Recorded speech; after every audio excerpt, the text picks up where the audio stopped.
course, understand the complexities is important, to understand the interactions and the complexities and the social and economic issues, but then to find a solution which people and politicians and water consumers can agree on. And I think to find that solution, you need to educate the people, to show them that if you continue like this is not good for you. So, and maybe it's important to go out and ask people, what does Lake Urmia mean for you? And if they say it's important, then you have the other side of the story, that they must do something with land use. I was asked a little bit about the Finnish systems as well. In Finland, also the land use change is a key issue. Climate change also is affecting, yes, but land use change is the key issue there as well. And therefore we have river basin management plans, and we provide guidelines for what should be done in river basins. We do consider climate change, but only in that case, that the plans that we provide for future, for the river basin management, they should somehow also be climate change proofed. So we do the plans based on land use change, but we keep in mind the climate change and try to make win-win situations, change the land use practices, but keeping in mind the climate change. I think this is a sustainable way to go. Because we need to understand all changes in population, changes in food demand, changes in energy demand, changes in a lot of things, and all these are influencing our water system. So it's actually a complex world, and the solution, I think, lies on a lot of things, and not forgetting the legal framework and the institutional framework, which perhaps could be further stressed, and looking at systems that you have instruments and tools that protect this important environment for future. Yes. So I also agree that you should do something in the region, and obviously try to increase the inflow, reduce somehow the water consumption. It's difficult, but we know some methods to do it, and we know some practices that are not good, and we know some risks, and we should, perhaps by a very interdisciplinary field of sciences, including water management, hydrologists, climatologists, agricultural engineers, but also sociologists, people experts in law, to find and design the future steps that are needed. And not forgetting the stakeholders, because without stakeholder motivation and maybe education, this change is very difficult to do. And also the political people and processes need to be somehow involved in this process. This is what that. Thanks very much for the explanation. Any more comments or questions? Professor Nurani, please. I just would like to have emphasis on 2 points from Professor Club and Dr. Farabi. Dr. Farabi pointed out to the data deficit and data lack. Yeah, this is very huge challenge because without good material, we cannot do reliable research and restoration project. And also, I strongly confirm Professor Clark's claim that modernization of irrigation system can lead to development of cultivated lands. As I previously said, everybody wants water for all benefit. This is a very huge problem in the real world when we want to undertake the projects. This is our real problem in the fields. Thank you very much. Professor John Cash.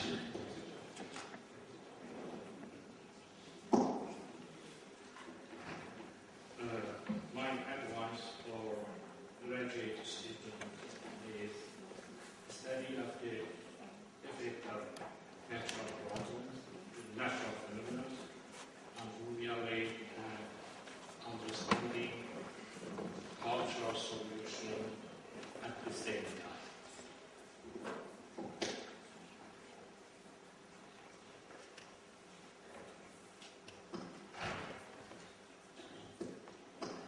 you, Dr. Fazil.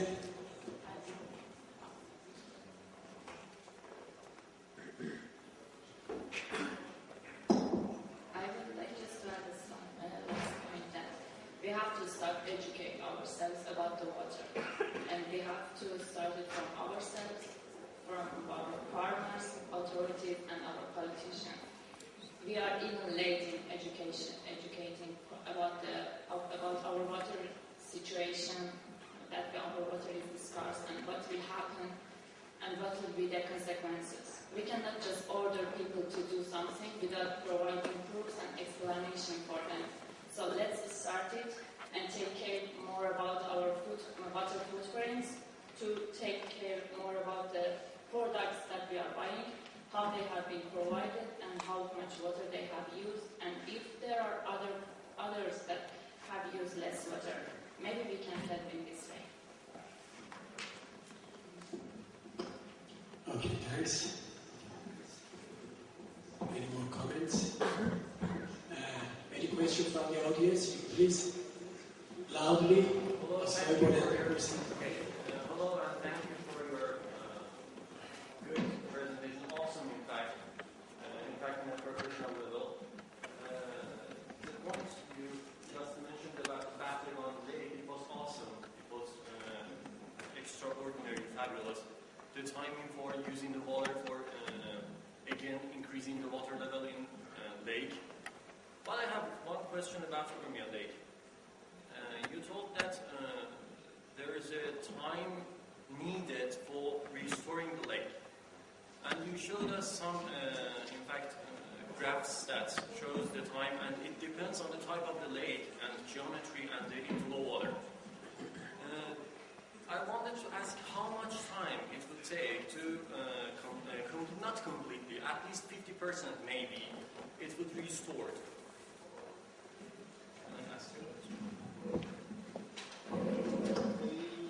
Thank you for your question. First of all, this three graph was for three lakes. First one was Bakhtengan Lake. For Bakhtengan Lake, we show it is just seasonally. If the first water authority like to make it better situation, they can do it. But if they follow this environmental flow times of releasing in February and January, if we release that, we can short the water goes to the lake. And second and third, it is not related to lakes in Iran, but for Urmia, we must check it, and it is undergoing work. Maybe 100 years, 200 years, that depends on. But maybe it is the next work of us to see how many time, this time would be, how much exactly. Then we can say you exactly. The question is, sorry for interruption. The question is, if the time is too much, if it consumes too much time, then it would be a problem, another problem. Of course, we're talking about the climate change has nothing to do with this issue, but when it comes to, when the time comes to talk, for example, as a parameter of, for example, calculations, then if the time passes too much, the climate will change, and as we showed in another figure, the percentage of increasing climate is too much in our zone. Okay, and then the increasing level of the weather atmosphere, warmness, will put its effect on the lake restoration time. In fact, it would be a problem. Yes, but it is in our hand. If we release more water, the time could be shorter and shorter and shorter. Don't forget, we couldn't stop agriculture here because it is the business, it is the economy, it is the life continues for the people. We couldn't stop them. So, if we could release more, okay, time is shorter and shorter. But we must look at it realistic. In realistic, we need a lot. If we want to consider, for example, 10%, 20% environmental will take a long time to say. But we must be calm and wait to recreate the lake. Yes, and I also think, if you change the practice and use less water, that also provides you a much more secure future in case you get climate change, because then the farmers they will be adapted. So I think we have to view the bigger picture here, and this is I would say would be actually a long-term benefit for the farming community, not to change their practice. Yes, and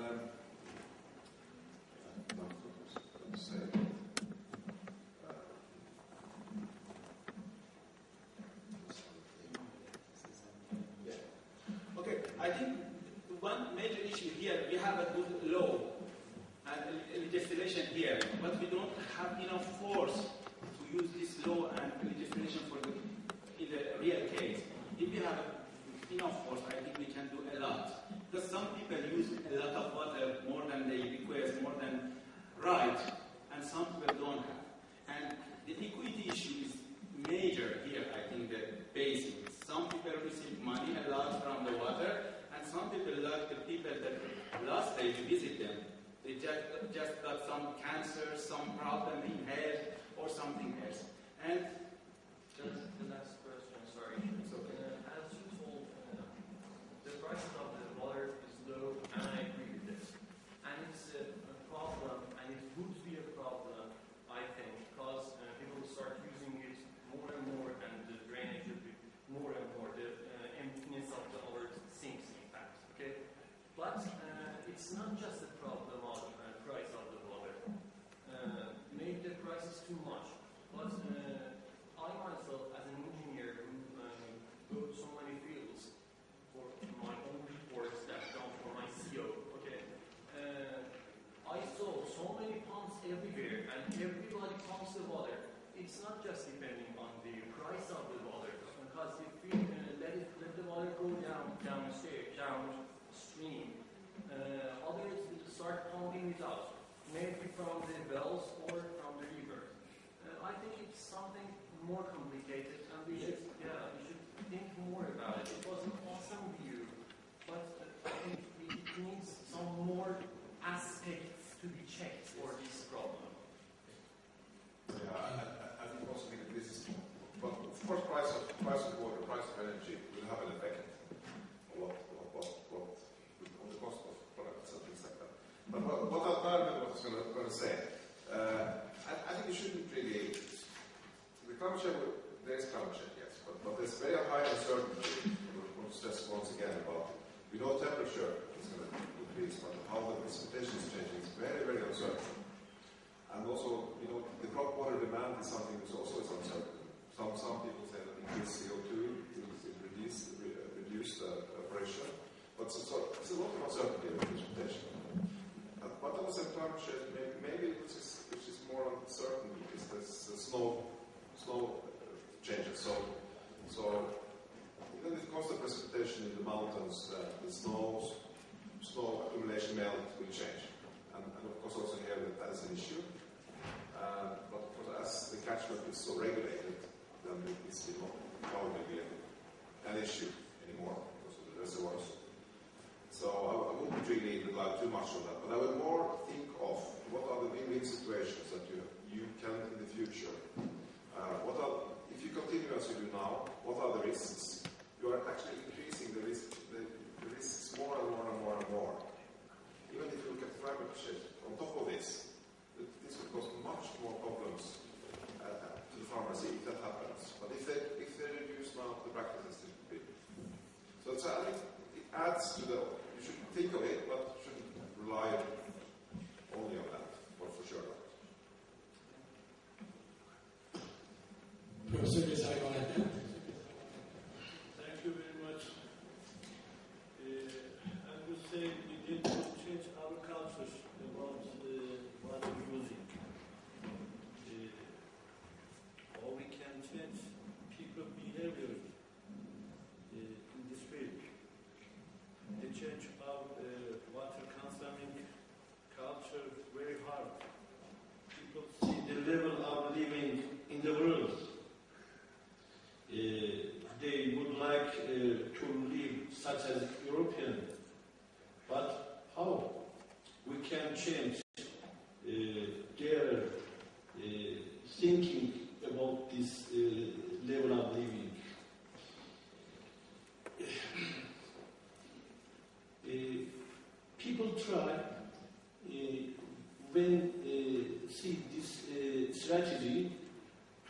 migrate to other countries, like your country. Okay? But governments try to increase living level to preventing migration by increasing living level. This net matter for increasing living level. So this political implementation is in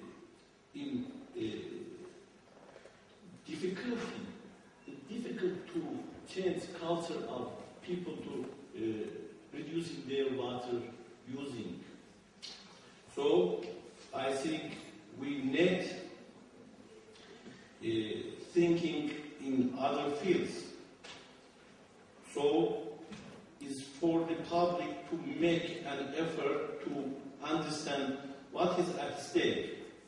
For this, we need much more discussion to raise awareness. The real breakthrough will come when discussion on the impact of climate change goes beyond the dialogue between the technocrats and policymakers. We need to build climate change resilience thinking at the community level. Thank you very much. Can you explain these different strategies? Strategies on can you repeat your strategies on living levels in people. Okay.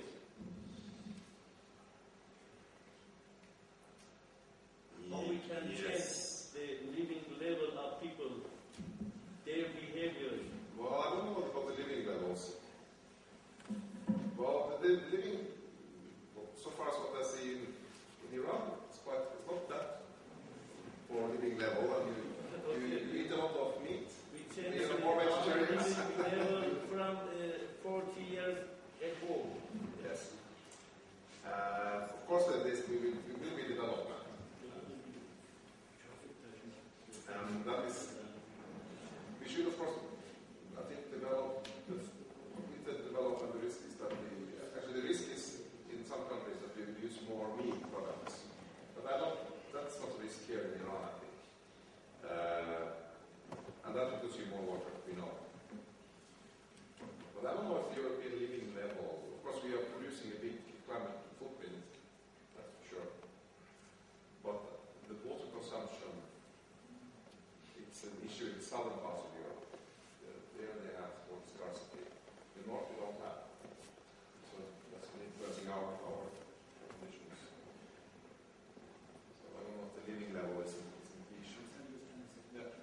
If you remember 30 years ago, here is one of the major points for tourists, the Urmia Lake. Everybody come here to visit and there is a lot of money coming. You have that culture at that time to use the tourism, make hotels and something. But you check the culture will change here during 40 years to high consumption water. I think it takes time again to back if you think about this issue. Here I'll show a figure to you about a small village in the middle of the desert. They didn't change the area for farming, but they are sustainable for 40 years, 50 years. Now they look at tourism. We were in the one village house and pay in euro a lot to them to care us, to give us the local food to us. Okay, we can develop it in all village around the Urmia Lake. Why not? You know, the culture could be, and it is, I think, one of the responsibility of education system to learn the new student to how we can face with the shortage water and how is the solution, how we can change our life based on the other source of economy, not only agriculture. I would like to make some points, please. Dr.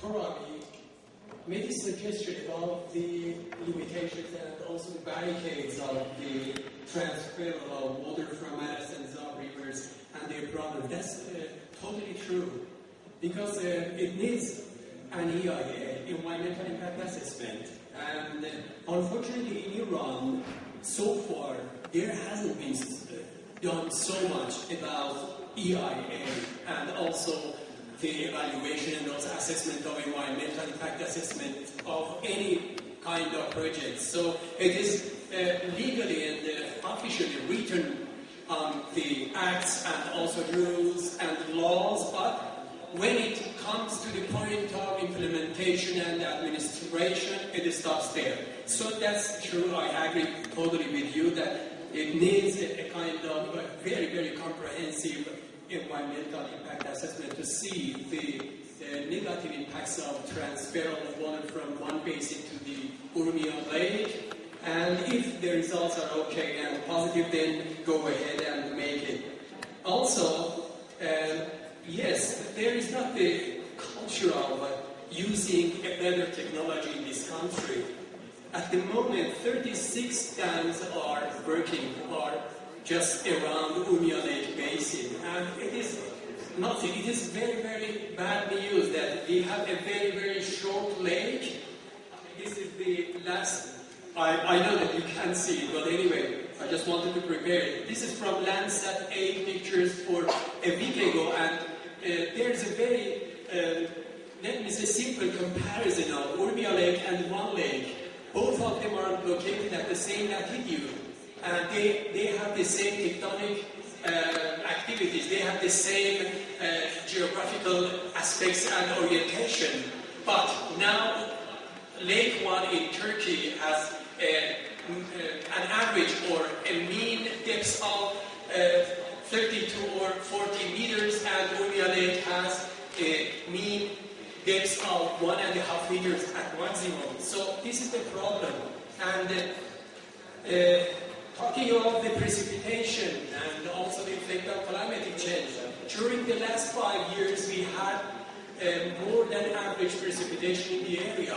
I have calculated myself, my students, PhD students, and also other researchers have concluded in their results, and also the researchers that we had at least during the 5 past years or last years more than average precipitation in the area. So this is another problem that I think the problem of mismanagement and also the problem of not seeing the Urmia Lake importance. Urmia Lake was approved for being a biosphere reserve and also an international wetland in 1973 due to the Ramsar Convention. Nothing has remained from it, and no one is going to take care of it. There are many institutions and organizations dealing with the problem of Urmia Lake. There are a lot of money which are spent for restoration of Urmia Lake, but we see the very, very limited results, not very important results, and when we have more rainfall and precipitation, the responsible people and the people in charge of organizations go and start interviews and saying that, okay, we did this, we did that, and the Urmia Lake is rising. The level of water in Urmia Lake is rising. But actually it is not true, and it is very, Professor Clark, it is really complicated system. In Iran, the political system and also the environmental management system is very complicated. It is not something routine like what we are seeing in Europe, in Finland, and other countries. Consuming water and also its own rules, and also irrigation technologies and things like that. They're very important. But as I say, this is my own opinion that the management of water resources, wetlands, lakes, and especially Urmia Lake in Iran is very, very complicated. Professor Noorani, it's your time, please. Professor Noorani, you wanted to make a suggestion? No, I just would like to add one point to the question our friend said. Actually, there is a long delay and lag between the condition in upstream of the lake reach to the water level. So it is very complicated to determine an accurate restoration period for the lake. Thank you. Okay, a question from the young man with glasses. Please, loudly. First, introduce myself. My name is Hamid Rasoulis, senior of GIS space and remote sensing in this university. Special thanks for your coming. Iran is very far from your country. It's your kind. Special thanks for coming. And my question, we're talking about Urmia Lake. Before 1997, we're seeing Landsat 4 and 5 imageries. So we can see the change of Urmia Lake in these images. But after 97, during 97 to 2070, as this year, we're seeing a very big change in this lake. I think it's a Shahid Kalantari Bridge effect on this lake. Separated this lake to two different parts, north and west. Above north, we have a very deep part of the lake, and about south, if we think we can see more than 2 or 3 meter depths in this part. So I should think about Shahid Kalantari Bridge. Are this project is true in this place and this situation? I think we should. It's true. Global climate change in the world. It's true, and uncontrolled cultural and traditional irrigation in this part. It's true. It's not the correct way of controlling the water. But we have one bridge on this lake built after 97, and my lake going to be thinner and thinner. I think we should thinking about Shahid Kalantari Bridge, connected between urmia city and Tabriz city, and separated this lake to two parts. I think we should trying to change my projects. Okay, answer to this question, please. Professor Club or Dr. Tabi or any other colleagues. Any answer to this question? Professor Jahanbash.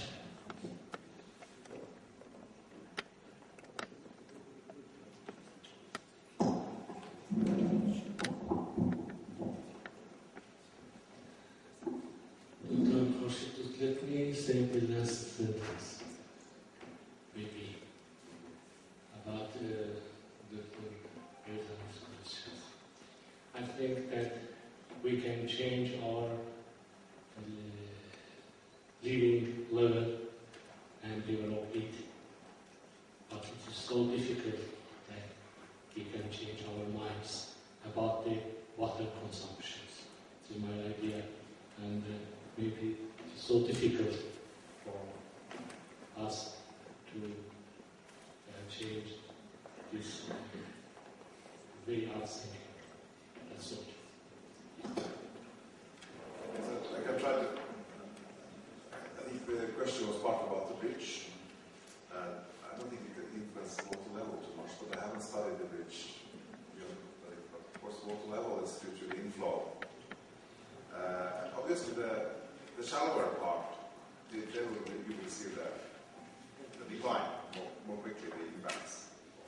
Water disappearing in the deeper parts, of course, less impacts in that sense. But of course, we could also add to that yes, the lake levels are declining, but also the groundwater levels are declining. As we saw yesterday, we saw an empty well, and it takes a lot of water to fill also the ground and the added to that story. I think the most water coming from the southern parts, from Zarrin route, Simina route, Mahabadjar, and etc. And the upper river are very low amount of flow discharge to the Urmia Lake. I think it is, the construction, the bridge is equal in the same time with the construction of dams here. And maybe it is because of the dams that made during that period. So, but somebody thinks it is impact of bridge. I think the impact of bridge is very low. I think we must evaluate it, but I think at least the water level, and maybe water quality, but it's not an issue. Yeah. So super aligned. Yeah, I think, I agree with Dr. Torawi that the crossway between Urmia and Tabriz, that's the planetary crossway or the bridge, it can't really have a very, very big and important effect on Urmia Lake shrinkage. I think it has effects, but it has openings, and the researchers are working on different and adding some different openings in that bridge or the crossway. So, yeah, it has effects, but I think the researchers don't show a very, very big amount of effect of that bridge on Urmia Lake. Professor Nazemi, please. I enjoyed your presentation, you will tell us successful international experiences on preventing drying of water resources in the world, like the case happened in Oral Sea in the former Soviet Union. Do you have some remarkable points here? Well, success stories. Of course, there are a lot of bad stories, unfortunately, to tell. I think quite good success perhaps could be mentioned from Spain. It's not so much about the lake, perhaps, but there's also a lake involved. But they